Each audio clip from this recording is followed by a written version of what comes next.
High বন্ধুরা, নমস্কার। আমার চ্যানেলে সবাইকে স্বাগতম।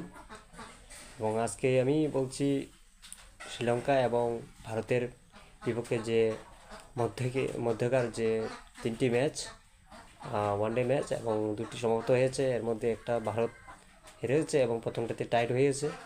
তো আজকে তৃতীয় ম্যাচ অলরেডি শুরু হয়ে গেছে। তো আশা করছি ভারত জিতবে। এবং আমি চেয়েছিলাম ভারতের টিমের মধ্যে কিছু দুটো পরিবর্তন চেয়েছিলাম, তো দুটো পরিবর্তনও হয়েছে। এর মধ্যে একটা হয়েছে রিয়ান পরাগের, চেয়েছিলাম তার ব্যাটিংয়ের সাথে বোলিং ভালো করে।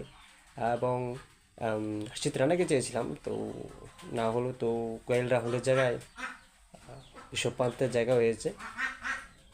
তো টিম আজকের জন্য ঠিক আছে আমার কাছে লাগছে, এবং আপনাদের কাছে কেমন লাগছে সেটা অবশ্যই কমেন্টে জানাবেন।